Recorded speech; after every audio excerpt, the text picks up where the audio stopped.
Un año después, ya es una realidad. Hemos visto manifestaciones, acuerdos de investidura, reuniones en Bruselas, jueces protestando, pactos y marcha atrás. Pero ya está aprobada.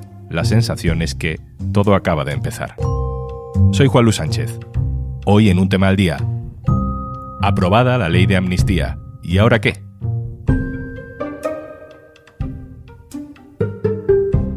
Una cosa antes de empezar. Ahora puedes disfrutar de todos los contenidos de eldiario.es y Podimo por solo 3,25 € al mes. Tienes todos los detalles de esta super oferta especial en eldiario.es/promo Podimo.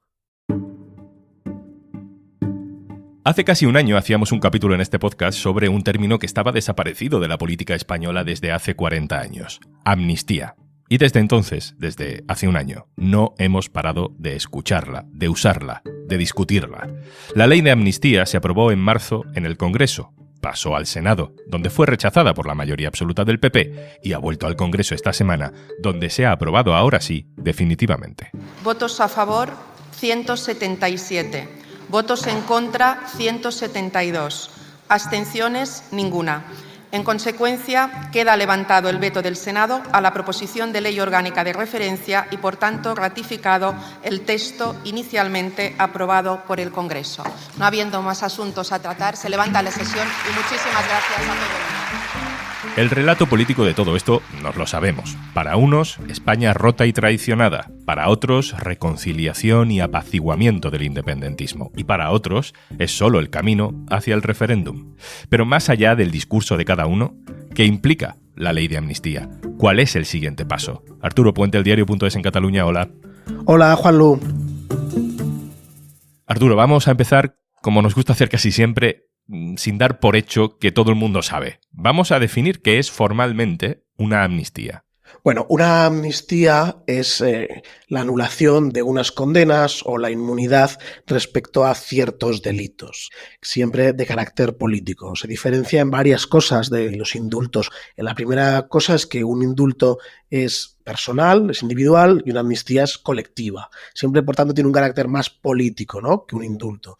Y además, el indulto lo hace el Poder Ejecutivo, el Gobierno, decide quién tiene que ser indultado, y, en cambio, una amnistía es una medida que toma el legislativo, el Congreso, ¿no? Por tanto, es una ley que dice qué delitos van a quedar, neutralizados, qué delitos no se van a aplicar, durante qué tiempo, etcétera. Y esto se aplica normalmente, no siempre, evidentemente, pero muchas veces en momentos de transición de un régimen a otro, o digamos que deslegitima en cierta medida cómo se han aplicado o cómo se ha actuado penalmente contra ciertos colectivos o contra la sociedad en su conjunto. Que se haya aprobado en el Congreso una ley de amnistía no significa que todos los posibles amnistiados, en este caso del procés, vayan a ser amnistiados automáticamente en cuanto entre en vigor la ley. No, en absoluto, en absoluto. Al contrario, de hecho, ahora mismo el presidente de la Generalitat, Pere Aragonès, la Generalitat en funciones, decía una cosa que yo creo que tiene mucho sentido, que es de que cuidado porque va a haber muchos intentos de que esta ley no se aplique. La aplicación de la amnistía tiene una parte que deben de hacerla los propios jueces y, por tanto, interviene la Fiscalía del Supremo y ha marcado un criterio propio y yo diría que ciertamente particular respecto a cómo no quiere aplicar partes de esta amnistía o cómo entienden ellos que no se tienen que aplicar algunas cosas que se dan por hechas. También hay posibilidades de recurso, posibilidades de llevar al Constitucional, de cuestiones prejudiciales al Tribunal Europeo. En fin, hay mucho camino por delante hasta que se aplique la amnistía, desde luego. ¿Qué van a hacer los jueces, Arturo? Porque hemos visto manifestaciones, advertencias de que no están de acuerdo con la ley y alguno incluso ha dicho que no piensa aplicar alguno de los aspectos de la ley. O sea, una de las cosas que hemos visto es que la judicatura, yo no diría todos los jueces, pero sí las piezas claves de la judicatura, que en muchas ocasiones están controladas por la derecha, ¿no?, la parte conservadora, se han mostrado muy reticentes a esta ley e incluso hemos visto intentos de boicotearla de forma lícita por los canales legales, ¿no? ¿Cuáles son estos canales que tienen? Bueno, pues los jueces de entrada pueden hacer una interpretación propia de la ley, pueden pedir la interpretación al Tribunal Constitucional, lo cual haría que la ley tardase mucho en tener poderse aplicar o en tener un beneplácito del Constitucional. También pueden incluso plantear cuestiones prejudiciales al Tribunal Europeo de Justicia, que también esto ralentizaría muchísimo la aplicación de esta amnistía. Por tanto, los jueces tienen muchas fórmulas en su mano para discriminar mucho qué delitos entran y qué delitos no. Es verdad que la ley de amnistía es bastante clara. Yo creo que hay una lista de delitos que entran y una lista de delitos que no entran.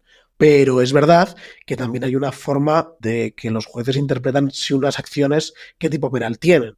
¿Cuáles son los aspectos más críticos en la interpretación que pueden hacer los jueces? No sé si todo lo que tiene que ver con los posibles delitos de terrorismo que se le puedan achacar a alguno de los imputados por el procés. Una de las cosas que ha ocurrido es toda la discusión alrededor del delito de terrorismo. En principio, los delitos de terrorismo, entendidos por delitos de terrorismo de verdad, o sea, de los de sangre, ¿no? No se puede aplicar la amnistía, no se puede aplicar por parámetros europeos, ¿no? Ahora bien, la discusión ha sido, en el procés ha habido delitos de terrorismo, no delitos de esta cosa de lanzar piedras, sino delitos de bombas, muertos, todo este tipo de cosas. La respuesta es que no, este tipo de delitos no han existido. Por tanto, el hecho de que haya habido acusaciones por delitos de terrorismo, y además justo en el último periodo, cuando se estaba redactando esta ley de amnistía, daba a entender, ¿no? Si eres un poco mal pensado, tienes la sensación de que estaban acusando por delitos del terrorismo porque justamente estos delitos iban a quedar fuera de la ley de amnistía. Por tanto, lo que en otro momento hubiéramos considerado que eran delitos más parecidos a la sedición, en este caso ya los jueces decían, o algunos jueces instructores decían, no, esto es terrorismo. Por tanto, hay intentos y hay fórmulas para saltarse, si se quiere, esta ley como es esta, ¿no? Como es la acusación por delitos de terrorismo y otros delitos.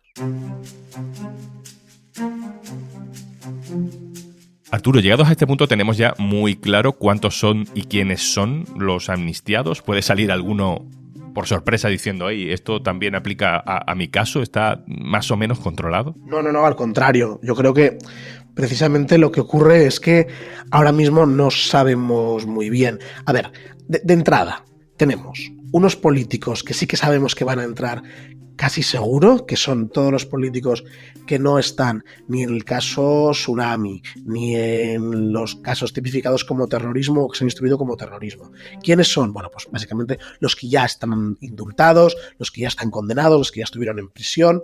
Toda esta gente es muy evidente que les aplica la ley de amnistía. Otros que también son muy claros, y además es un apartado específico de la ley, son los policías del 1 de octubre. Estos no están condenados, estaban simplemente enjuiciados, policías nacionales y guardias civiles, que estaban encausados por haber repartido leña a votantes.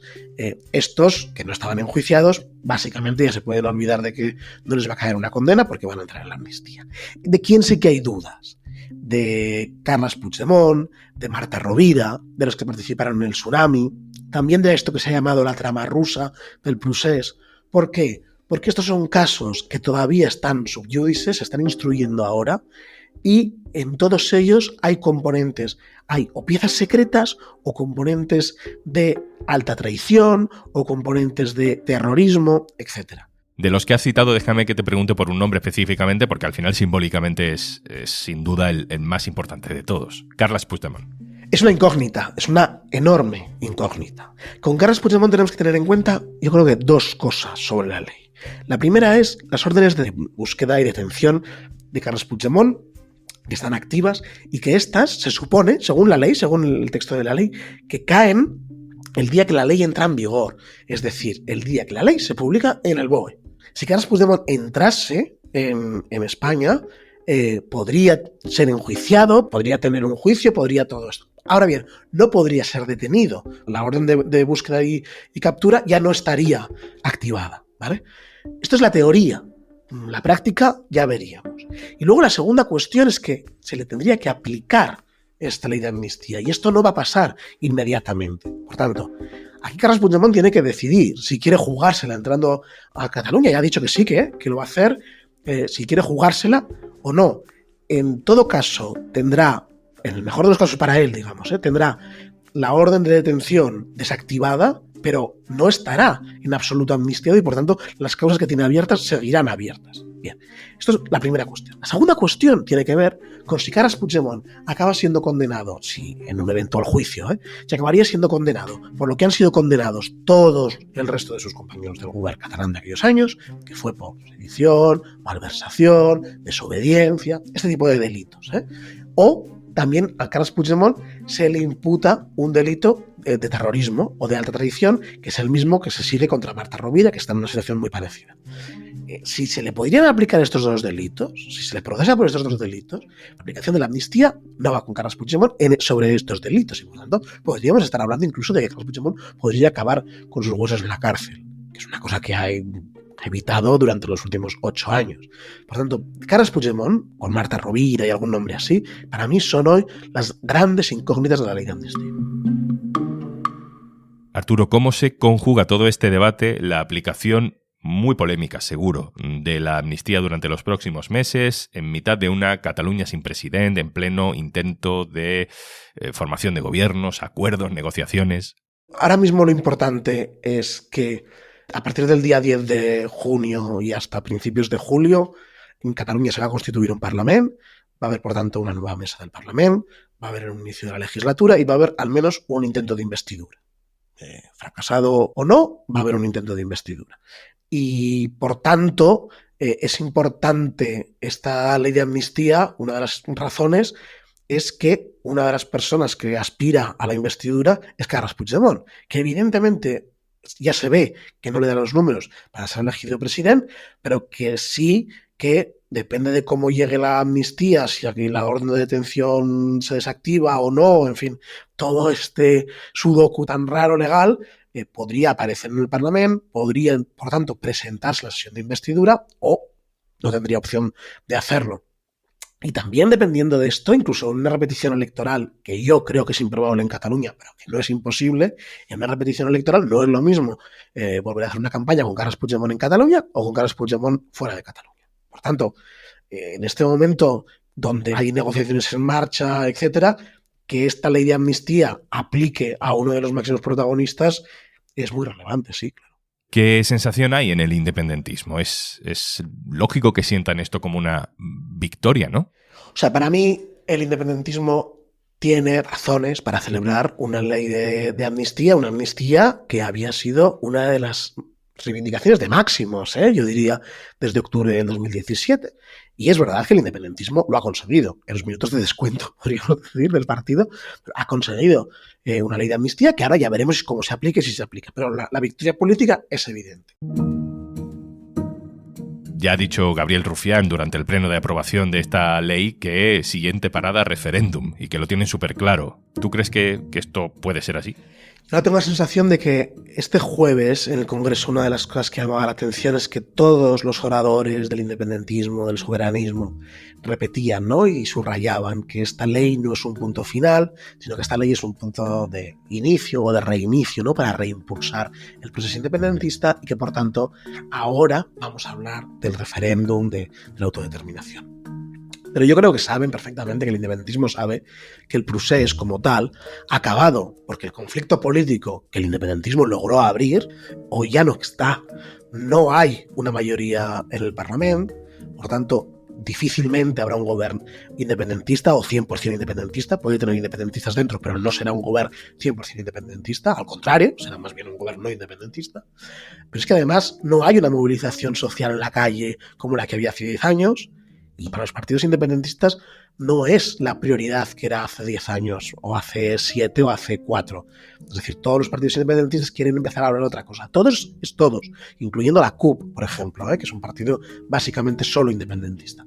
Por tanto, en este momento, por mucho que el independentismo diga esto es un reinicio y esto es un trampolín para reemprender el procés, yo creo más bien que esto va a ser el epitafio del procés. Que no quiere decir que en Cataluña no vaya a haber siempre un anhelo de mayor autogobierno o de mayores competencias o de una política diferente en España, en Cataluña y en Europa. Pero esto será para el procés del futuro, si hay. Arturo Puente, el diario.es en Cataluña. Muchas gracias. Muchas gracias, Juanlu. Y antes de marcharnos... Hola, soy Juanjo de Podimo y estaba deseando recomendarte el regreso de uno de los podcasts con los que yo más me he reído y divertido a la vez. Por fin, segunda temporada de Gente Muerta. Te voy a dar un dato muy guay de la personalidad de Hideyoshi. Su afición máxima era la ceremonia del té. Le gustaba tanto que se construyó una habitación desmontable cubierta de oro que le llevaban allá donde él iba para montarla y servir el tecito a sus colegas. Y si quieres escucharlo completo y descubrir un montón de podcasts más y audiolibros, tienes una promoción de 3,25 € al mes, pero ojo, porque disfrutas de todos los contenidos de eldiario.es y también de los de Podimo. Y solo tienes que acceder a este enlace, eldiario.es/promopodimo. Esto es Un Tema al Día, el podcast del diario.es. Si te gusta lo que hacemos, necesitamos tu apoyo. Hazte socio, hazte socia del diario.es en eldiario.es/socio. El podcast lo producen Carmen Ibáñez, Marcos García Santonja e Izaskun Pérez. El montaje es de Pedro Nogales. Yo soy Juan Luis Sánchez. El lunes, otro tema.